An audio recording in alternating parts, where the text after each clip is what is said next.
everybody, in this video I will show you how to play Heroin Girl by Everclear off the Sparkle and Fade record. But before we begin, if you've got a second, remember to like and subscribe and click the little bell for notifications. I post new content like this several times a week, and that way you'll be notified every time I post something new. The song is in standard tuning, and here we go. All right, so for the intro, we're going to start out with a semi-clean tone. There's a little bit of crunch to it, and we're going to start off with this D chord. It's a D major, and we're just going to slide off. And then we're going to slide down to a G chord. It's like a G power chord, so you're just playing the two bottom notes. And we're just going to play quarter notes, 1, 2, 3, 4, 1, 2, 3, 4. And there's two guitars actually in the intro playing very similar parts. So the second guitar is going to do that slide, but it's going to be a little bit delayed, and it's going to play a little bit higher on that chord, so like the D, G, and B strings. And then when those quarter notes start with that chord, the second guitar is going to play again the D and G strings. So combined, both those guitars are playing the bottom four notes of that major chord. So if you wanted to play it with one guitar, you could just do the slide.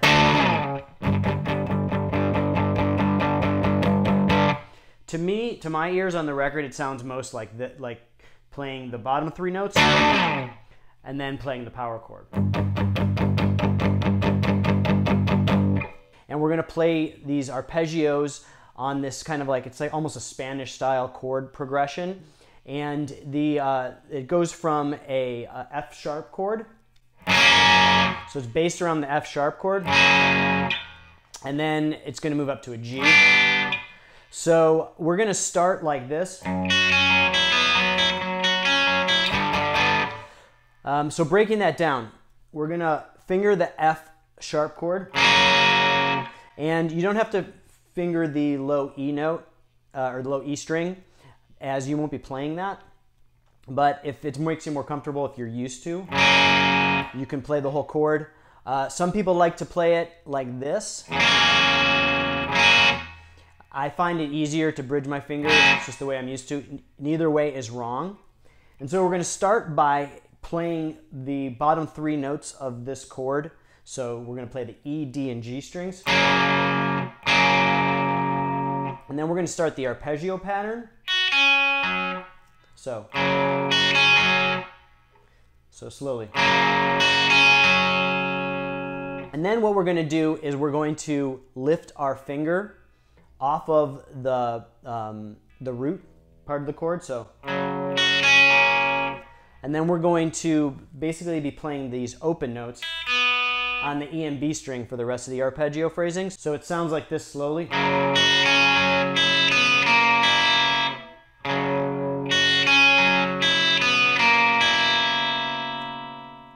And then we're going to put our finger back down. So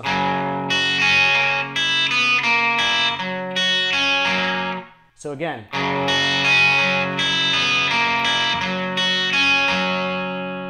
So just think that kind of that rhythm. It's 1, 2, 3, 4, 1, 2, 3, 1, 2, 3, 4. It's kind of the feel. So again, slowly. Now we're going to end on that open again on the high E.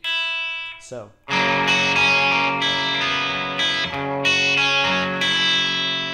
And then we're just going to slide up to the G, and we're going to play those bottom three notes, the E, D, or the A, D, and G strings.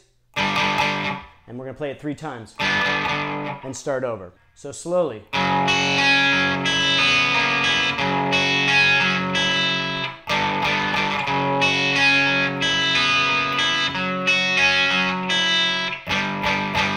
And so that's basically it for the intro. It just repeats a couple times. All right, so then we're going to switch to our distorted tone.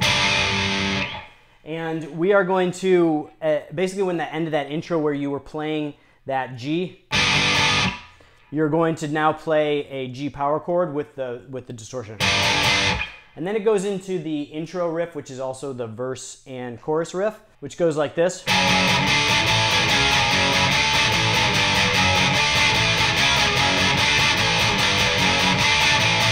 All right, so slowly breaking that down, it goes.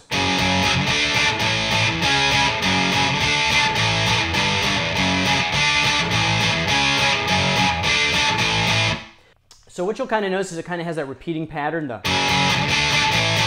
and then there's going to be two different chords that are in between that pattern. So slowly it's.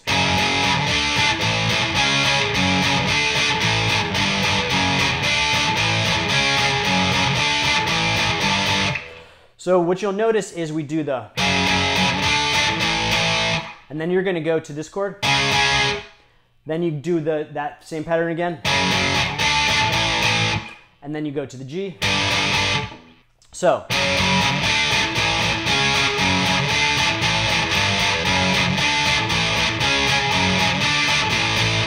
And it can be kind of confusing because you feel like you want to, it's the kind of the same riff over and over again. You want to kind of play it the same way, but it's just slightly different with those two different chords. So slowly one more time.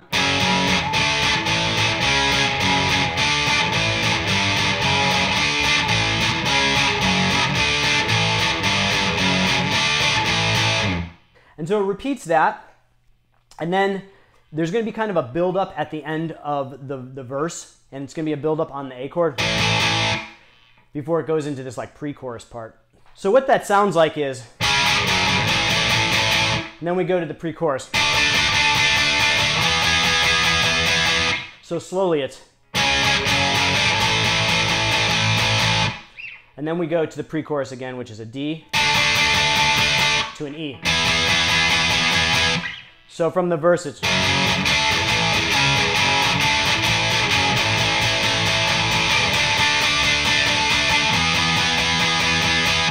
and for that pre-chorus you can play it up here, or you can play it like a normal open D to an open E. And on the record, there's like a bunch of layers of guitars, and I have a feeling one of them's going like this, and the other one's going. All right, so then in the second verse, there's some fills, and they're all basically the same note, just kind of different phrasings. And what he's going to do is he's going to do these, where they're called drones. He's going to play the 5th fret of the B string, and open on the high E string. And these are the same note. So it gives that duplicate note effect, and it makes that droning sound. So he plays it a few different rhythms, but it's basically like.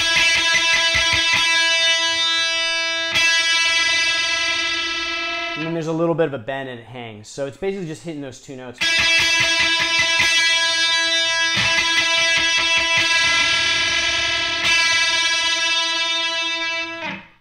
And he does that a couple times in the verse, so listen to the record to just see the actual phrasing on it, because it's kind of ad-libbed and a little different.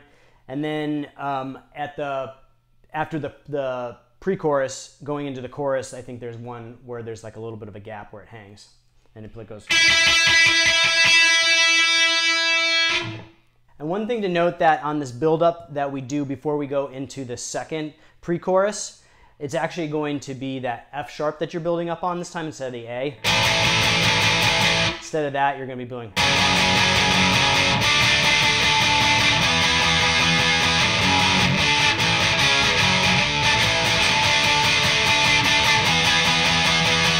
So just make note of that, because the rhythm's the same, but instead of playing the build up on the A, you're going to play it on the F sharp. And then we're going to go into the bridge, which goes like this.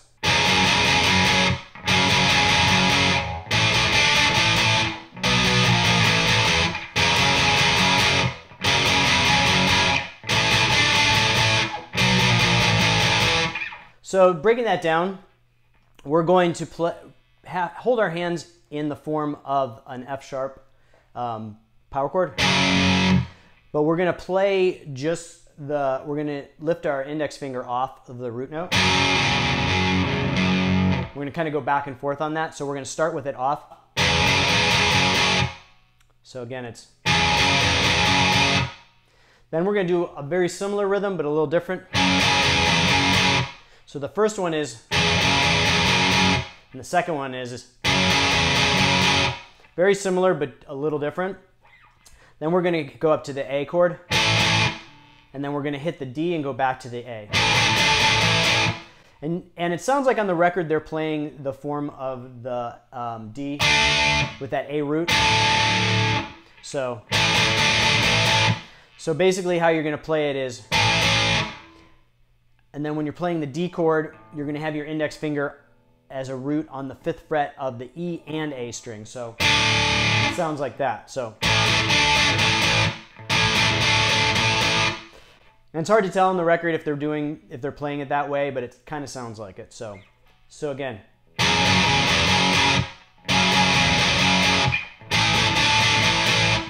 And then we're going to move up to the B position.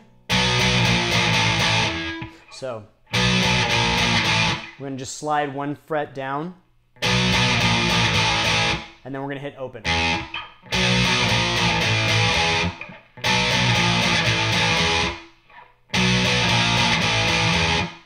So all the way through.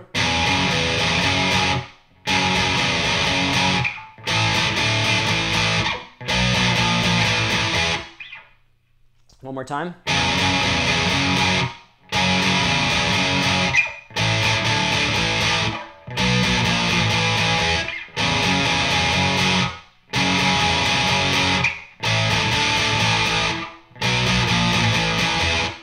And then over the top, there's going to be another guitar that is going to be playing arpeggios very similar to what we did in the beginning, focused around that F sharp chord.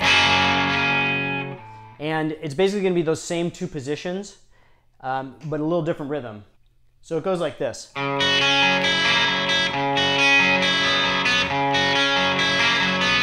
So slowly it's...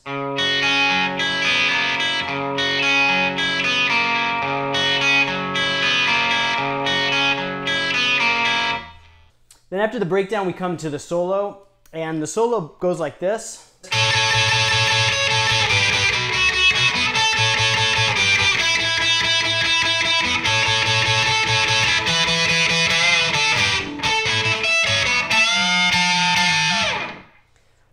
So breaking that down into parts, there's a lot of double note patterns on here. So we're going to start with our index finger at the 9th fret of the high E and our middle finger at the 10th fret of the B string. And we're going to play that kind of over and over again. And then we're going to slide down.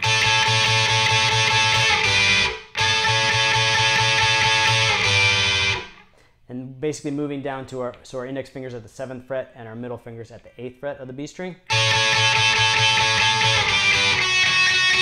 And then we're going to play only the 7th fret, so, of the B string, so. And then we're going to do a similar pattern, again, doubles. Slide down again to the same position, and with your index finger at the 7th fret of the high E. And then this time we're going to end on the 5th fret of the B string. And it sounds like he kind of hits the high E, which is again the same notes, like that drone. So, slowly.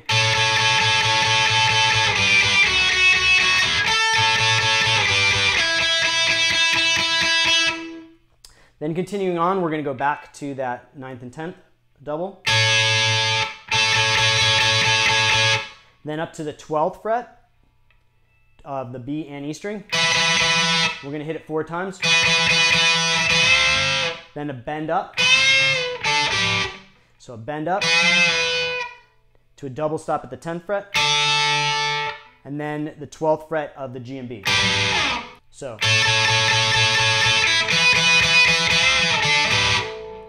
And then we're going to move up to the 14th fret of the G string. And we're going to kind of put all of our fingers in the position.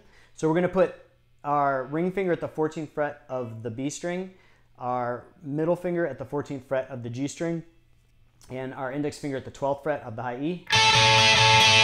And it's kind of ad-lib, so I imagine it was kind of off the cuff when he played it. But so you're going to play this sort of pattern.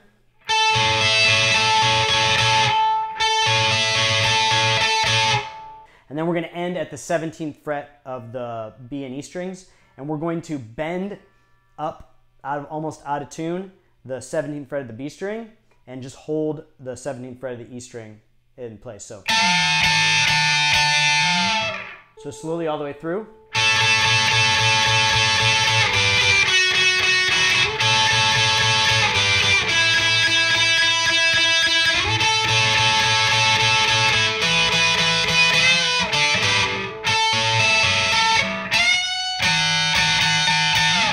So then after the solo, we're going to go through the chorus again, and basically it's going to repeat the chorus, and then it's going to end on an F sharp. So it sounds like. One more time. So that's it for this one. I hope you liked the lesson. Remember to click like and subscribe and the little bell icon for notifications. That way you'll get notified when I post new content. I post stuff like this several times a week, and I will see you guys next time.